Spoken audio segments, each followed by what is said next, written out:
Halo, perkenalkan saya Rehna Alfarizi Abdullah dari Fakultas Psikologi Universitas Pelita Harapan. Pada kesempatan kali ini, saya akan mempresentasikan rencana studi saya yang berjudul Pengaruh Attachment Styles terhadap trust dalam hubungan romantis dewasa muda.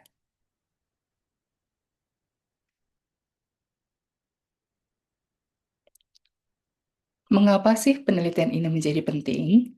Di era digital, kepercayaan dalam hubungan romantis menghadapi tantangan baru, seperti fenomena ghosting, breadcrumbing, dan kecemasan media sosial. Data menunjukkan bahwa 35% peningkatan kecemasan relasional pada dewasa muda Indonesia pasca pandemi dengan 72% melaporkan trust issue sebagai masalah utama. Trust yang rendah bukan hanya masalah relasional, ini adalah faktor risiko untuk depresi, kecemasan, bahkan kekerasan dalam hubungan. Dengan memahami bagaimana pola kelekatan mempengaruhi trust, kita dapat merancang intervensi preventif yang tepat sasaran. Kesenjangan penelitian. Kesenjangan penelitian kontekstual, di mana penelitian attachment dan trust banyak dieksplor di bagian barat. Ini di mana pada konteks eh, timur, studi konteks seperti ini masih terbatas, terutama di Indonesia.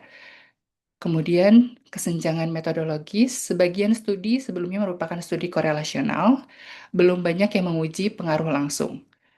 Kesenjangan populasi, banyak studi fokus pada pasangan menikah. Padahal, jika kita lihat, dinamika dewasa muda yang belum menikah itu justru sangat berbeda. Kesenjangan teoretis, belum banyak yang memadukan internal working model dengan perilaku trust secara spesifik pada pasangan romantis muda.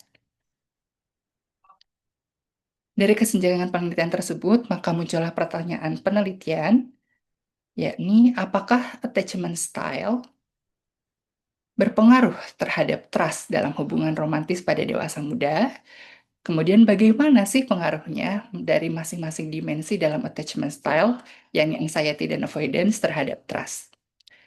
Kemudian tujuan dari penelitian ini adalah untuk mengetahui pengaruh attachment style terhadap trust dalam hubungan romantis pada dewasa muda.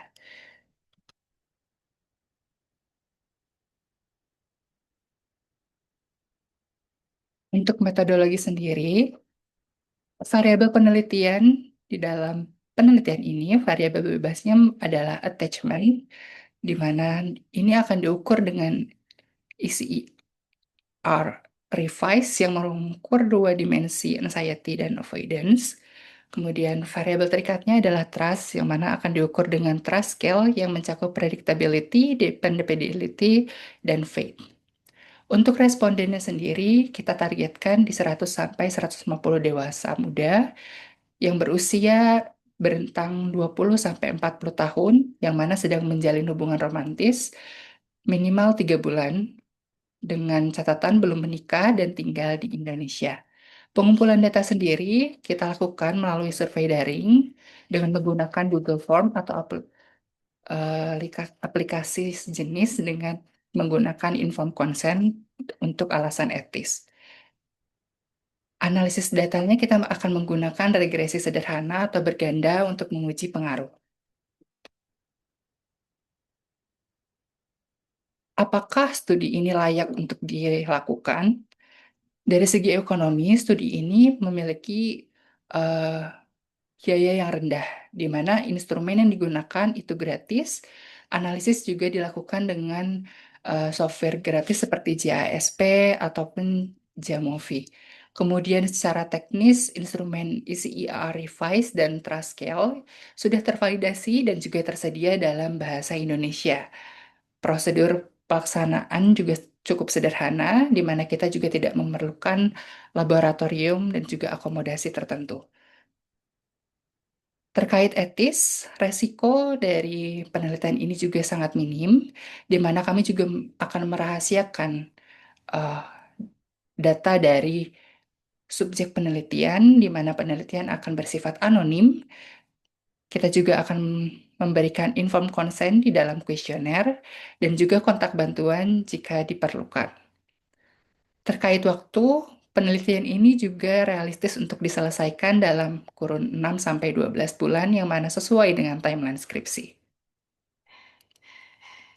Manfaat teoritis dari penelitian ini adalah kita dapat memperkaya teori adult attachment dan trust dalam konteks Indonesia, dan manfaat praktisnya membantu dewasa muda memahami pola kelekatan dan dampaknya pada hubungan, menyediakan landasan empiris untuk konselor dalam intervensi berbasis attachment, dan dapat menjadikan penelitian ini sebagai rujukan pengembangan modul psikologi relasional.